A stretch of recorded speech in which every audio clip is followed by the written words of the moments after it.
कबीर पंथियों, कबीर की बात मानिए, वीरा पंथ में आना होगा।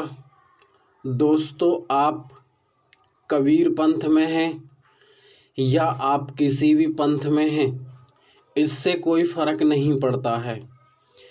देखिए दोस्तों, पहले भी आपको बताया गया है कि वीरा पंथ में आकर जीव विश्राम पाता है, परंतु आपने हमारी बातों को नहीं सुना।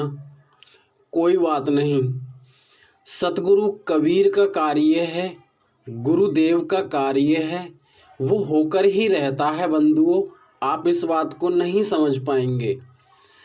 आप भ्रमित हो चुके हैं, इस बात को अभी आप नहीं समझ पाएंगे।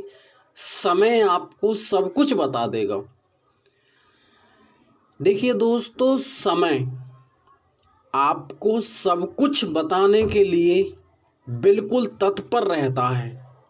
आपको ही नहीं, समस्त संसार को बताने के लिए रहता है, एक के लिए बताने के लिए नहीं रहता है। इससे कोई फर्क नहीं पड़ता है आप किसी भी पंथ में हैं। देवियों, सज्जनों, भाई बंधुओं और सभी को हृदय कमल से आपको सत सत नमन करता हूँ। मेडिटेशन आत्मा के सफर में मैं आपका स्वागत करता हूँ। देखिए बंधुओं, मुझे जानने की आवश्यकता नहीं है, आपको सच को जानना है और सत्य पर चलना है। असत्य को छोड़ना है और सत्य पर आना है, और सत्य को जानकर उसी में ही समाना है।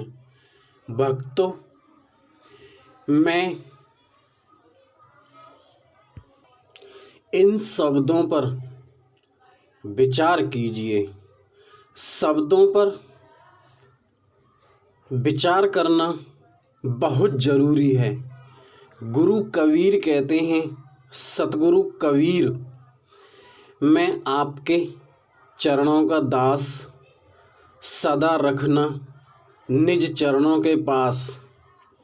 और मेरी गुरु कबीर और कोई नहीं आस।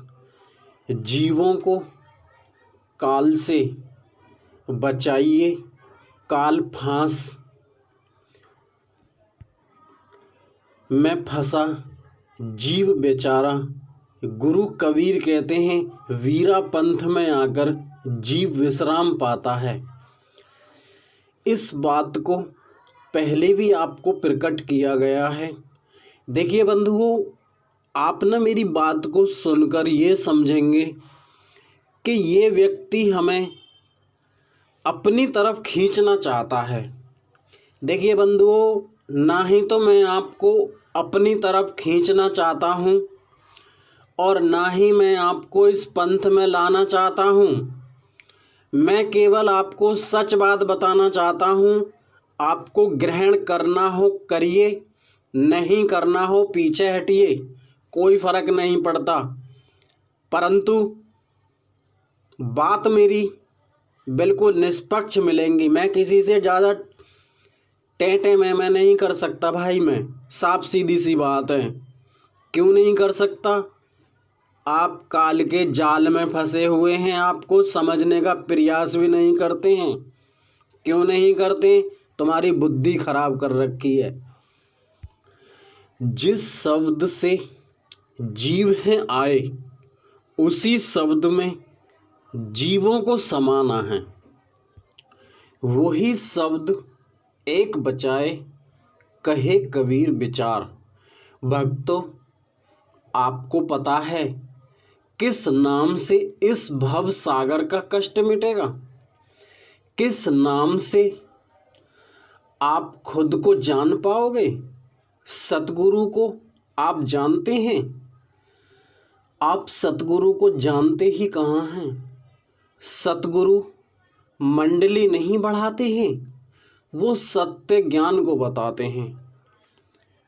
इसीलिए सतगुरु कबीर कहते हैं, 42 वंशों को धर्मदास अपना मानो, बाकी सबको मिथ्या जानो।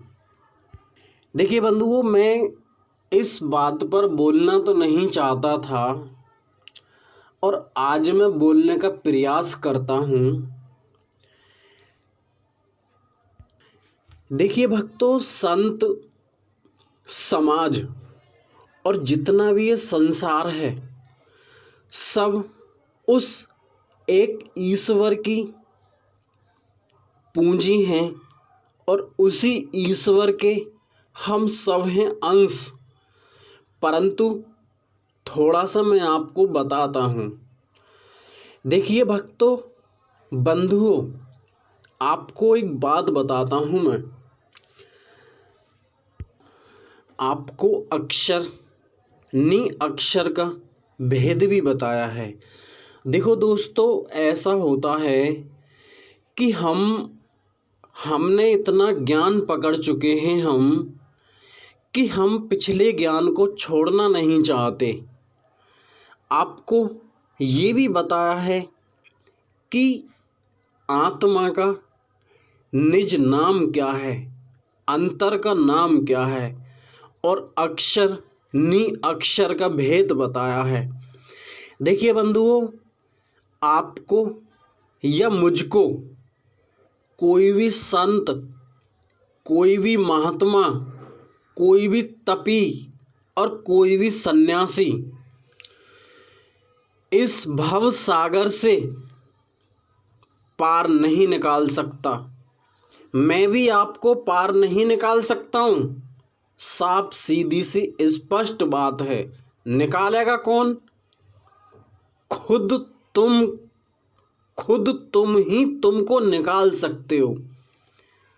बशर्ते इस पूरे भूमंडल में किसी के पास इतनी कोई ताकत नहीं है जो तुम्हें कोई भी सत्यलोक, अमरलोक, अनामी लोक, अखंड लोक, कितने भी लोक हैं, कहीं पर भी कोई भी लेकर जा नहीं सकता।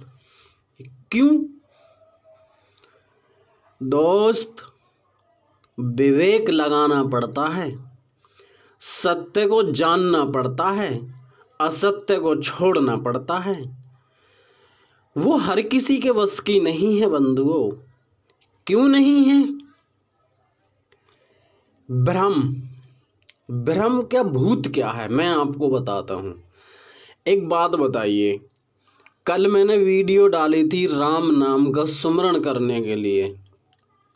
आप कहेंगे राम तो मांसाहारी थे, कृष्ण ने तो ये किया था, शिव ने ये किया था, और सारे देवी देवताओं ने ये किया था, वो इतने गलत कार्य किए थे।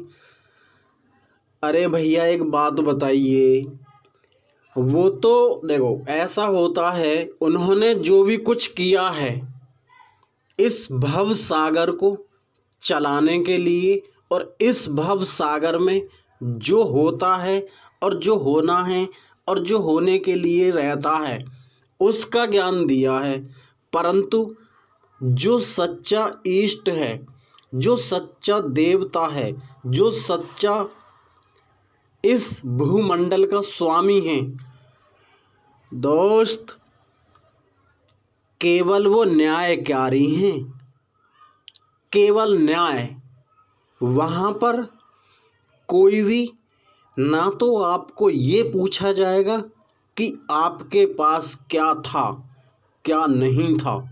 देखिए बंधुओं, हम सब जानते हैं धन माया हर किसी को आस है, परंतु एक स्थान, एक मार्ग सच्चाई का और ईष्ट से मिलन करने का, वहाँ पर आपने बड़े बड़े महात्माओं से सुना है, वहाँ पर किसी की नहीं चलती है, केवल एक की चलती है। देखिए बंधुओं, मैं कड़वा बोलता हूँ, परंतु कड़वा सच होता है।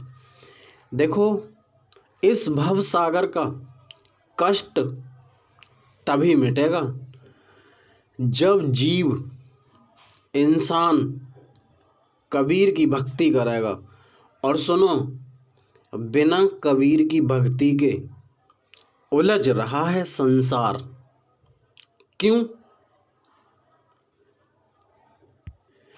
कबीर हरि हैं, जग का मालिक है कबीर, जिनको आप भुला कर बैठे हुए हैं। और वीरा पंथ में आकर आपको ये समझ में आएगा कि असल में कबीर है कौन, परमात्मा है कौन। देखिए बंधु, इस पंथ में खुशी खुशी आइए, आपका मोस्ट वेलकम है। आपको सब कुछ ज्ञान स्पष्ट मिलेगा। भक्तों, आपके लिए ही ये ज्ञान दिया जा रहा है और आपको सब कुछ पहले ही बता चुके हैं। क्यों? देखिए बंधुओं, ऐसा होता है, मैं आपको बताता हूं कि जो कार्य सौंपा है उस कार्य को इस चैनल पर निस्वार्थ भाव से और अखंड भाव से सब कुछ पहले ही किया है। दोस्त, करना पड़ता है, गुरु का कार्य करना पड़ता है। आप एक काम कीजिए बंधुओं, इस वीरा पंथ में आकर खुद को जानिए और अपने माता पिता को जानिए, इस समस्त संसार को जानिए। इस संसार को जानने का प्रयास करें। इस कागज की पुड़िया रूपी संसार को पहचानने का प्रयास करें। और बंधुओं, मैं फिर कहता हूँ, कोई भी पंथ, कोई भी धर्म, कोई भी शास्त्र आपको इस भवसागर से नहीं निकाल सकता जब तक आप विचार नहीं करेंगे और जब तक इस वीरा पंथ में नहीं आएंगे। आपसे कोई जोर जबरदस्ती नहीं है। गुरु का कार्य है, गुरु का कार्य है, होता रहेगा, होता रहता है और इसको कोई रोक नहीं सकता। रोकने वाला कोई पैदा नहीं। सिंपल सी बात है। साहिब बंदगी, बंदी छोड़, गुरु कबीर आपकी शरण में रहने का पल पल करूं प्रयास। नमस्कार दोस्तों।